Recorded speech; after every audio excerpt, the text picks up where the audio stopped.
The evening sun casts long shadows across our family photos. I trace my finger along the silver frame holding Mom and Dad's 50th anniversary picture, remembering how Dad twirled Mom across our backyard while Frank Sinatra played. My structural engineer's eye catches the slight tilt of the frame, and I adjust it with precision born from years of ensuring everything stands exactly as it should. Movement in the kitchen doorway catches my attention. Derek leans against the frame, his insurance executive suit still crisp after a long day. Something in his eyes makes my skin prickle. He watches me the way he examines property assessments calculating value, measuring worth. Just tidying up? His voice carries the smooth confidence that charmed my parents 2 years ago at our wedding. Making sure everything's in its place. I turn back to the photos, but the hair on my neck stands up. Our kitchen feels different lately. The warm golden walls Dad helped me paint last summer might as well be steel gray. Through the window, I spot my parents in their garden behind their ADU. Dad kneels in the dirt, showing Mom the tomatoes he's grown from seeds. They saved those seeds from last season's crop, just like they saved every penny after losing everything in 2012.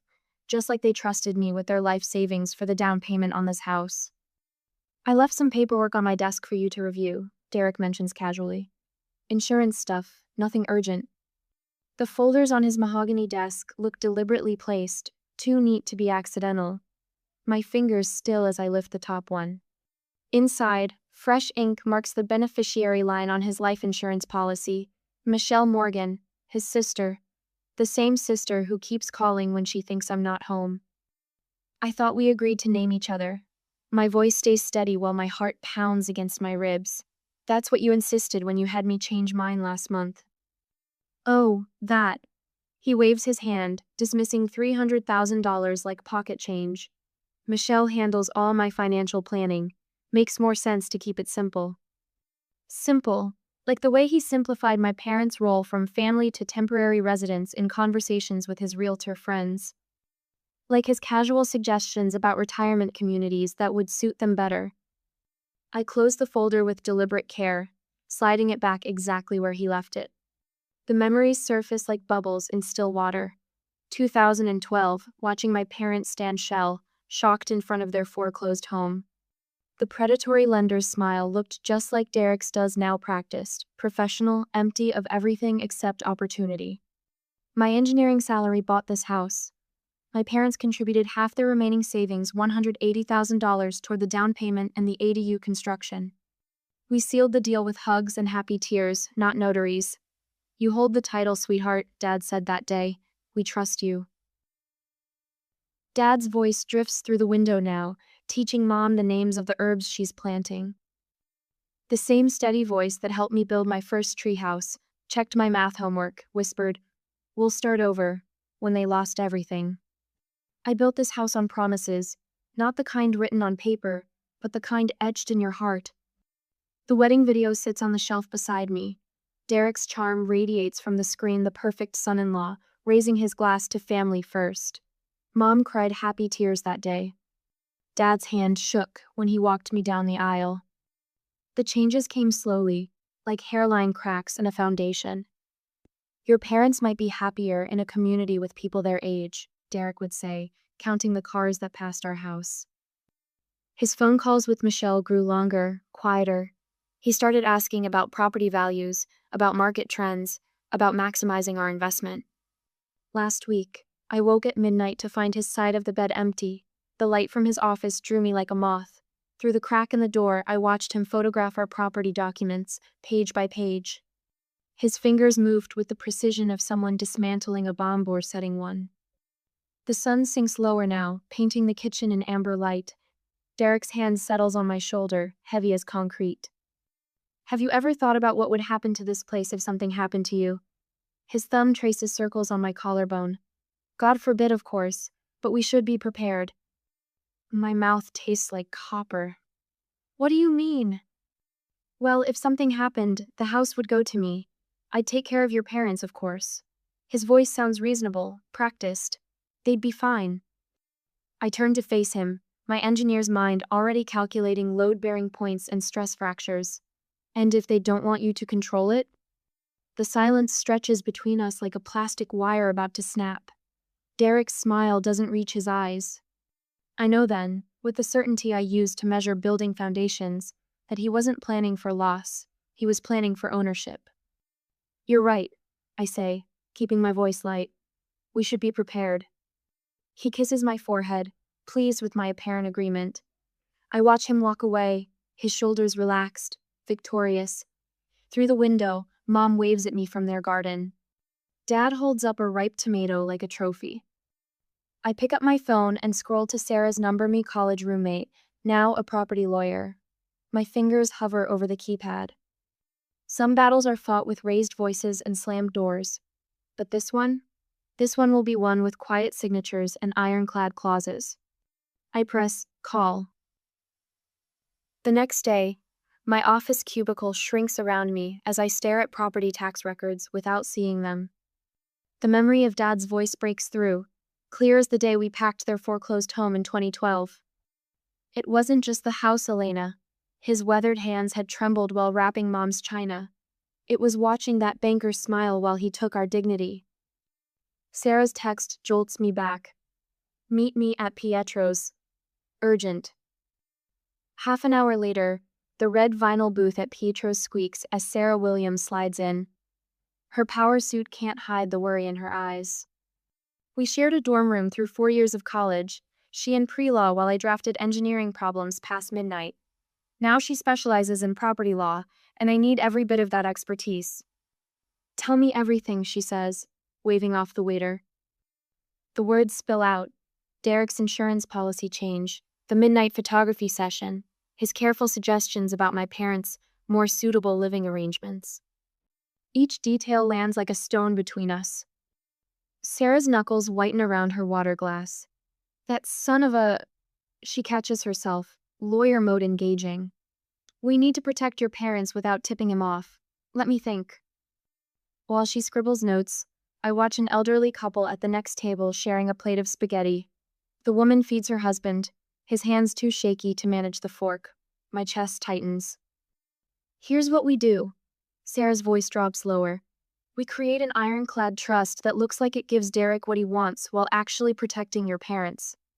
He'll think he's winning until he hits the titanium wall of legal protection we're going to build. My engineering mind clicks into gear, like building a steel frame inside a brick facade. Exactly. We're going to make this house more secure than any foundation you've ever designed. Back home, I wait until Derek leaves for his business dinner before opening his laptop. He forgot to log out of his email again, careless, now that he thinks he's winning. My hands shake as I document everything. Browser histories full of searches for challenging life estates and contesting property rights. A hidden folder labeled PM holds photos of my parents' ADU. Property boundaries marked in red. Emails between Derek and Michelle discussing investment potential, and once Elena signs. The last email stops my breath. Once the old folks are cleared out, we can triple our investment. That neighborhood's going upscale fast. Cleared out. Like my parents are inventory to be liquidated. I copy everything to a secure drive, my fingers steady now. This isn't just about my house anymore. This is about erasing my parents from the equation of their own lives. The next morning, I casually mention to Derek that I'm thinking of adding my parents' names to the deed. The change in his face happens too fast to hide a flash of rage before the smooth mask returns. That's not what we discussed. His voice stays carefully level. It complicates things. Does it? I keep my tone light, curious. Let me handle the estate planning. He reaches for my hand across the kitchen counter. It's what I do for a living. Besides, your parents are just temporary residents here. We need to think long-term. Temporary residents. Not family. Not the people who helped build this home. My skin crawls where he touches me, but I force a smile. You're right. You know best. That night, Dad finds me in the garden, pulling weeds with too much force. Something's wrong. He settles onto the stone bench Mom loves. Talk to me, sweetheart. I want to tell him everything. Want to warn them about Derek's plans, Michelle's scheming, the trap being built around our home. Instead, I pat soil around a new tomato plant. Just work stress, Dad. His eyes hold mine too long. The same eyes that watched our first home vanish into the banker's portfolio. You know, your mother and we've been through enough to recognize when someone's trying to protect us from bad news. My throat closes. If I start talking, I might never stop. He squeezes my shoulder, calloused fingers gentle as the day he taught me to hold a hammer. Whatever it is, we're stronger together. You taught us that in 2012. Sarah's office feels like a fortress the next morning. Law books line the walls and her desk gleams like polished armor. Derek settles into the client chair, his confidence filling the room. He doesn't notice how Sarah's assistant positions herself to record every word. Let's review the trust terms. Sarah's voice carries the same precision she used in mock trials. Elena has agreed to several of your suggestions, with a few small additions. Derek's smile widens. I study my hands while Sarah reads through the standard provisions. Only when she reaches the final pages does his expression shift. Section 7 establishes irrevocable lifetime residence rights for Frank and Marlene Kovacs in the ADU property. Sarah's tone could freeze Mercury. Section 8 stipulates that 70% of any profits from sale within 10 years will be held in trust for their care. The color drains from Derek's face. That's not. And of course, Sarah continues, Section 9 requires written consent from both Frank and Marlene for any modifications to these terms. Silence fills the room like concrete setting. Derek's hands curl into fists, then deliberately relax. This isn't what we discussed. His voice scrapes like gravel. No, I signed my name with Mom's favorite pen, the one Dad gave her on their 40th anniversary. It's what we should have discussed from the beginning. Derek stands, straightening his tie. I'll need to review this with my own attorney. Of course. Sarah hands him his copy. Take all the time you need. He leaves without looking at me. The door closes with a soft click that echoes like a vault ceiling. Sarah pours 2 fingers of bourbon into crystal glasses. I've never seen someone's soul leak out of their face quite like that. I accept the glass, but don't drink. Think he'll fight it? Let him try. She clinks her glass against mine. That trust is stronger than the foundations you build. Sometimes the best revenge is perfect paperwork. Out the window, autumn sunlight gilds the Portland skyline. Somewhere across town, Derek is discovering that his investment opportunity just turned into a fortress with my family safe inside. My hands finally stop shaking. The dining room chandelier casts shadows across our wedding china. Derek sits at the head of the table, cutting his steak with precise movements while my parents try to fill the silence with gentle conversation about their tomato harvest. We'll have enough to share with the neighbors this year, Mom says, her fork hovering above her untouched salad. Her eyes keep darting between Derek and me, sensing the tension crackling beneath our practiced smiles. How generous. Derek's voice carries that new edge, the one that appeared after I refused to consider selling the house. He pushes his green beans into a perfect line. Though I wonder if a retirement community wouldn't offer more social opportunities than gardening. Dad's knife scrapes against his plate. Mom's hand trembles as she reaches for her water glass. I fold my napkin smaller and smaller until it's a hard square in my lap. The weight of pretense presses against my chest, making each breath an effort. 2 months of watching Derek, documenting his calls, protecting my parents from the truth its carved hollows beneath my eyes that even concealer can't hide. The garden keeps us active, Dad says. His voice holds 30 years of management experience, steady despite Derek's implications. Marlene's arthritis has improved since we started spending more time outside. Derek's smile doesn't reach his eyes. Physical therapy programs at Sunshine Valley are excellent. I could arrange a tour. The phone in my pocket vibrates. A text from Janet at the bank, marked urgent. I excuse myself, legs unsteady as I walk to the kitchen. Elena, Derek was here today. Asked about investment options using your property as collateral. Call me. The granite counter catches me as my knees buckle. Through the kitchen window, I see Mom and Dad's ADU, the warm yellow walls Dad picked because they reminded him of their first home, the home they lost. My hands shake as I dial Janet's number, turning on the faucet to mask my voice. He wanted to know about equity requirements, Janet whispers. Asked if both owners needed to sign. Elena, he had documentation I've never seen before. Ice spreads through my chest. Derek's late meetings stretch like shadows in my mind. Thank you, I manage. I need to go. Later that night, I wait until I hear Derek's car leave for his evening client consultation before slipping into his office. The mahogany desk gleams in the low light, meticulously organized. Too organized. The bottom drawer sticks, then yields to my trembling fingers. Beneath tax records and insurance policies, a manila folder catches against the wood. My heart pounds as I ease it free. Loan application drafts, investment proposals, property assessments dated 3 months ago. A text chain between Derek and Michelle fills my phone screen. D. Elena's too attached to the old folks. Need to move faster. Me. The market's hot. Once we get the parent situation resolved, we can flip it within 6 months. D. Working on power of attorney angle. We'll update after meeting. The texts blur as tears fill my eyes. Dad's voice drifts through the window, humming the Hungarian lullaby he sang when I was small, when monsters lived under beds instead of across them. My fingers find Sarah's number without looking. I need you to come over, now. An hour later, I sit at my parents' kitchen table, the loan documents spread between us like a map of betrayal. Mom's fingers grip her coffee mug, knuckles white. Dad stands at the window, shoulders rigid as he stares into the darkness. Sarah organizes the files and talks with her team on the phone. He wants everything, I whisper. The house, the Dale, your security. My voice breaks. Oh, sweetheart. Mom reaches across the table, her hand warm against mine. We've survived worse than a man who mistakes family for finance. Dad turns from the window. In the soft kitchen light, I see the steel that carried him through revolution in Hungary, through starting over in America, through losing everything in 2012. You are not alone, Elena.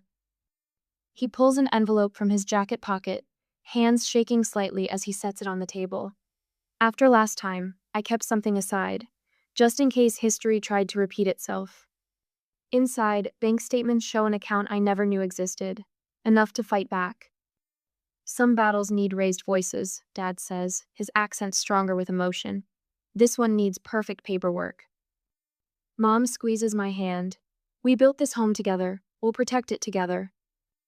I close my eyes, feeling the strength of 3 generations flow between our joined hands. When I open them, my vision is clear. My hands are steady. First step, I say, pulling my laptop closer. We lock down the accounts. Dad nods, already reaching for his phone. I'll call Frank at the credit union.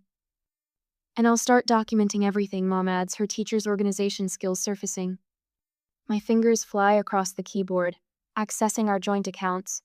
With each transfer to my new private account, each password change, each fraud alert placed, I feel Derek's grip loosening. A notification pops up on my phone, Derek, asking about an access denied message from our savings account. I silence the phone, focusing on the task at hand. In the corner, Mom methodically photographs Derek's hidden documents, while Dad makes quiet calls to old friends in banking. The kitchen clock ticks past midnight as we work, 4 people bound by blood and trust, dismantling the elaborate trap Derek laid. Outside, the moon illuminates Mom and Dad's garden, the tomato plants they grew from saved seeds standing tall against the trellis. Some things can't be bought. Some things can't be sold. Some things must be protected with the same quiet determination it takes to grow life from tiny seeds. I hear Derek's car in the driveway. Dad squeezes my shoulder as Mom quickly gathers the documents with Sarah. They slip out the back door to their ADU while I clear my browser history and close the laptop. The front door opens. Derek's footsteps move through the house, confident, measuring, unaware that his carefully constructed plan is already crumbling. I touch the small USB drive in my pocket, containing copies of everything we found. Tomorrow, I'll meet with the divorce attorney Sarah recommended. But tonight, I'll sleep knowing that what matters most is safe. My parents, our home, our future. The seeds of security we planted together, growing stronger in the dark. The next morning, the stack of papers lands on my desk with a sharp slap. Derek looms over me, his insurance executive polish cracking around the edges. Financial irregularities? His voice carries the precise tone he uses when explaining policy exclusions to clients. Want to tell me why our accounts don't match my records? I look up from the architectural plans I've been reviewing, letting the silence stretch.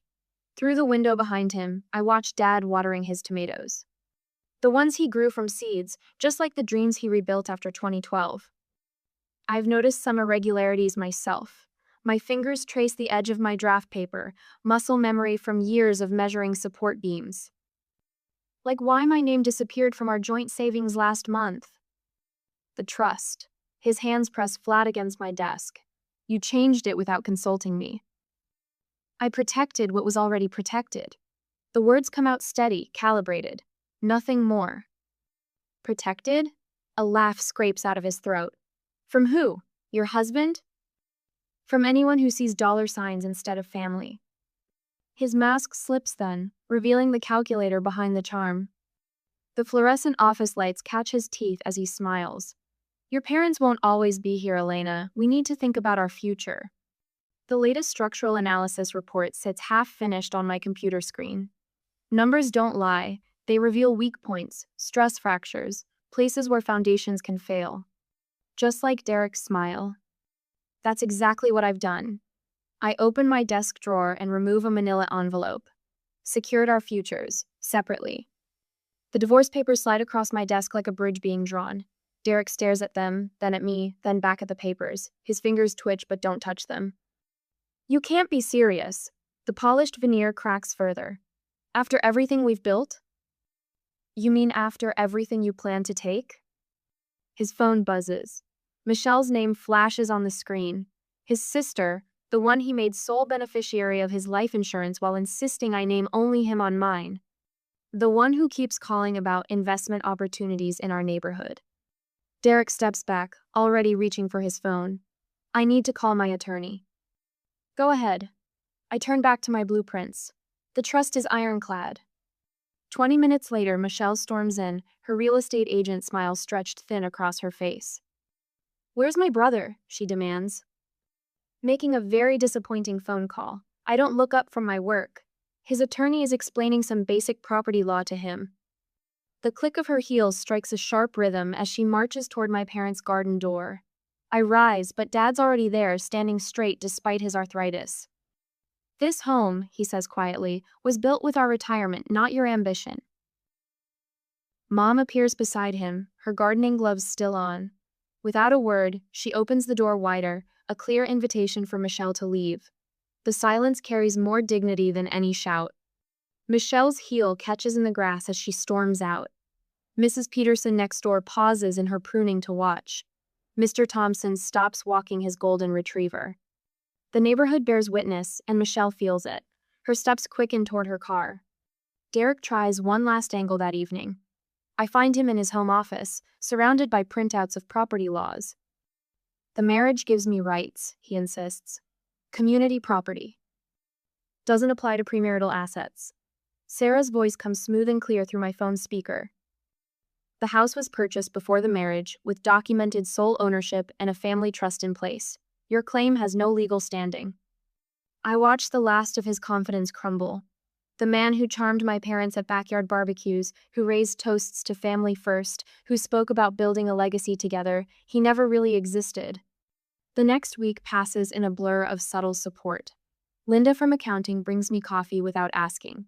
My project team conveniently schedules late meetings when Derek might be stopping by. Dad's friends from the VFW post drive by regularly, their veteran bumper stickers catching the sun. Mom's sister Janet arrives with 3 suitcases and her famous pierogi recipe. Just thought I'd stay a while, she announces, settling into the guest room that overlooks the front yard. Her presence fills empty spaces I hadn't noticed growing. Derek moves out on a Tuesday. Temporarily, he says, sliding his keys across the kitchen counter. Just until you've had space to reconsider. The texts from Michelle start immediately. Investment opportunities, market analyses, property values, each one more desperate than the last. I changed the security codes that night, install cameras the next day. The house creaks and settles, adjusting to the absence of secrets. That night, I sleep without waking to check his side of the bed, without straining to hear his midnight phone calls, without wondering what else he's planning while I rest. Just a small dinner. Mom suggests the next evening. Nothing fancy, because we're still here. We gather around the dining room table, the one Derek always dominated with his business papers and investment reports. Dad says grace. Mom passes her garden tomatoes. Janet tells stories about Mom's childhood mishaps until we're all laughing. The table that was Derek's command center now holds the simple abundance of family sharing a meal. Outside, the porch light illuminates empty spaces where Derek's car used to park, where his ambitions used to cast shadows. Those spaces don't feel empty anymore. They feel clean, like fresh concrete ready for a new foundation. A week later, the doorbell chimes through the house, its once cheerful tone now a warning.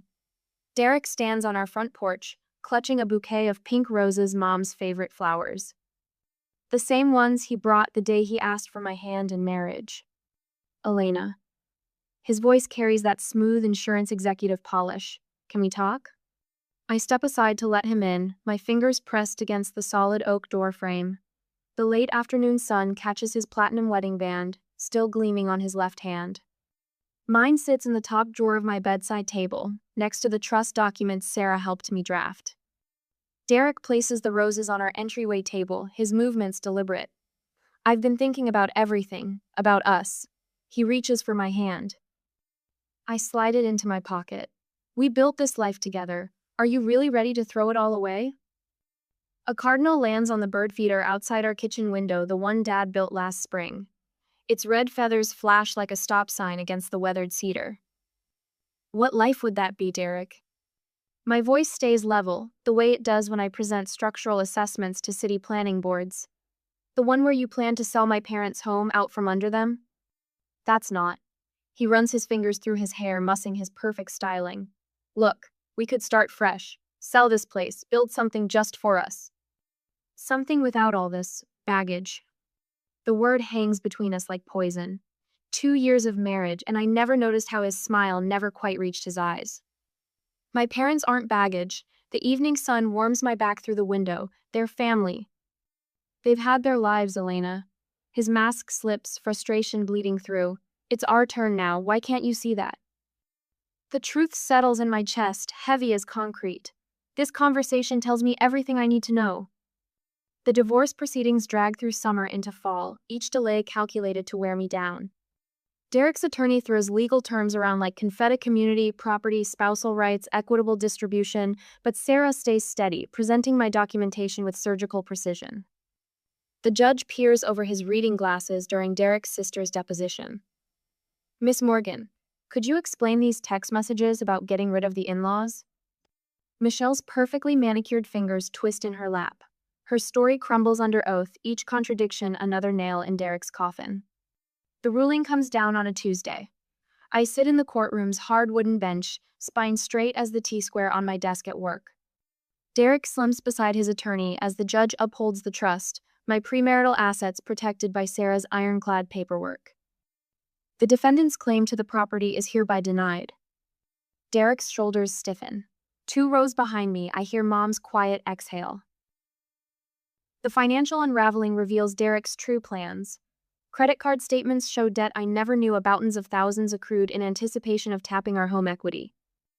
His sister Michelle stops returning his calls once their investment scheme dies. She blocks my number, but not before texting. You could have been set for life. My parents insist on helping with the legal fees. Dad pulls out his checkbook at our kitchen table, the same one where we used to share Sunday dinners. We've got savings, he says, pen hovering over paper. Let us help you rebuild.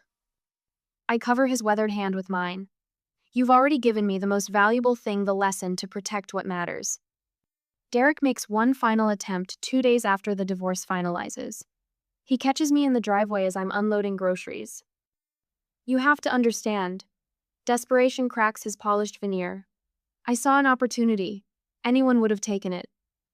The October wind whips fallen leaves around our feet. Through the kitchen window, I see Mom showing her sister how to can tomatoes from Dad's garden. That's where you're wrong. I shut my car door, the sound sharp as a gavel. Family isn't an opportunity, it's a responsibility. Some things aren't for sale. Dad's voice carries from the front porch. He stands in the doorway, one hand resting on the frame I watched him rebuild last spring. Dignity is one of them. Derek's Mercedes purrs to life, carrying him out of our lives. I watch until his taillights disappear around the corner, feeling nothing but the solid ground beneath my feet and the warmth of home at my back. Mom appears beside me, her arm slipping around my waist. "The sauce is almost ready," she says. "Your father's sister is coming for dinner." I follow her inside, where the kitchen glows gold with sunset light. The roses Derek brought wilt forgotten on the entryway table. Tomorrow, I'll plant Mom's favorite peonies in their place. They'll bloom next spring, their roots growing deeper with each passing season. Through the window, I watch Dad in his workshop, teaching the neighbor's kid how to sand wood grain. The low murmur of their voices mingles with the smell of Mom's paprika chicken, the recipe she brought from Hungary all those years ago. I open my laptop to finish the last email to Sarah. The words flow easily now. "Thank you for helping me protect what matters. Some foundations can't be measured with a calculator." The cardinal returns to Dad's bird feeder, its red feathers bright against the gathering dusk. This time, it stays. 6 months later, the scent of basil and oregano drifts through the evening air as Frank kneels in the rich soil, his weathered hands placing each seedling with careful precision. Around us, laughter mingles with the clink of wine glasses. Our backyard hums with the warmth of neighbors who became guardians during those dark months, who watched our house when I couldn't sleep, who brought casseroles and quiet support. "Mrs. Rodriguez, you have to try these deviled eggs," Marlene calls from the patio table. She's arranged them on the blue ceramic platter I remember from childhood Sunday dinners. My mother glows tonight, her silver hair catching the light from the string lights we wove through the maple trees. She passes the platter with both hands, the way she taught me to serve others with intention, with care.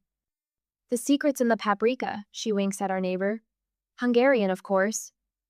I lean against the deck railing, watching Dad demonstrate his birdhouse building techniques to Tommy and Sarah, the children from next door. His hands move with the same certainty they had when he taught me to measure twice, cut once. The kids lean forward, entranced by the way he explains each step, just as I once did. "See this joint here?" He points with his carpenter's pencil. "This is what we call a mortise and tenon. Your great-grandfathers would have used this same technique." The kids' eyes widen. In their faces, I see the same wonder I felt in his workshop years ago. My father's knowledge flows from his hands to theirs, a legacy more precious than any deed or title. Where Derek once planned a concrete pad for extra parking, wildflowers now stretch toward the setting sun. Purple coneflowers bob their heads in the breeze, and black-eyed Susans reach through the fence pickets. Life pushes through every crack in his careful plans, persistent as truth. A real laugh bubbles up from my chest, surprising me with its freedom. 6 months ago, I couldn't remember the sound of my own joy. Now it spills out as natural as breathing while I watch Dad balance Tommy on his knee, showing him how to sand the wood just so. "More lemonade?" Mrs. Peterson touches my elbow, her arthritis, curved fingers steady on the glass pitcher. "I added extra mint, the way you like it."